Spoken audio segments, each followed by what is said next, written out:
all the negative things that you and I could say about the positive affirmation movement or the positive thinking movement, from all the critical things that we could say, and there's lots because it's humanistic and materialistic and it just goes toward your wants and it's, hey, you believe in you and you believe in you, and go down inside yourself and all the stuff's inside yourself, and that's all the disaster when it comes to the gospel.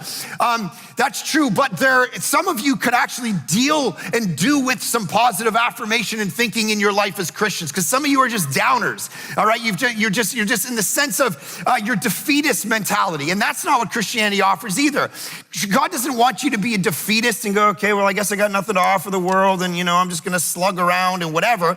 It's positive affirmation. Are you a force for encouragement for other people? And do you get up and look in the mirror? Like I got a bunch of notes, a bunch of Christmas cards from a church in a city in Canada, and it was the whole church writing me thank you cards because they'd gone through a series based on my book, The Problem of God. And the pastor had preached this series, and the youth group had done it, and the seniors had done it. This whole church had gone through my book, and so they wrote me these cards. All the church is writing all these cards, and they're saying, thank you for writing this book and doing what you did, and here's how it blessed us as a church.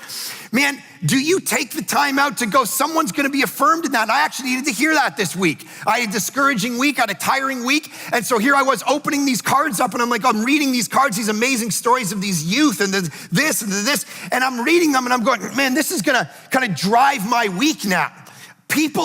Paul's going, let me remind you who you actually are. You need some positive affirmation in your life. Some of you need to, instead of just dragging yourself around, you need to get up in the morning and look at yourself in the mirror and go, get your game face on. I'm gonna accomplish something this week for the sake of Jesus. I'm gonna actually do something way bigger than my experience, than my environment will allow me. I'm not gonna give excuses, which is what we've learned to do as a culture. When stuff goes wrong in our life, who do we blame? We blame our parents, we blame our environment, we blame the people around us, we blame churches and leaders, we blame everybody else but who?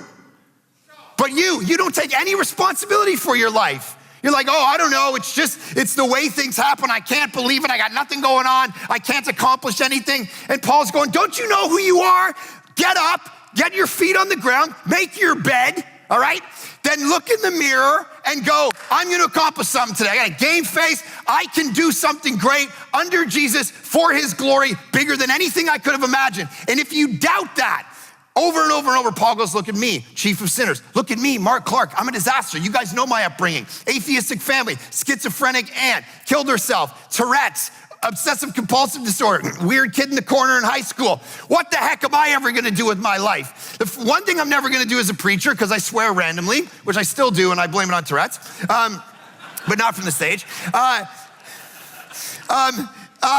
One thing I'm never gonna do as a pastor, one thing I'm never gonna be able to do is be a counselor, one thing I'm never gonna do is be able to write a book that anyone's gonna read. But to think about, go back in your life and realize every point along that way is because, do you know who you are now? You're not just you in the flesh now, you have God now.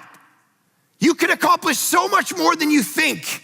You don't even understand what you can accomplish now. That's what he's trying to say.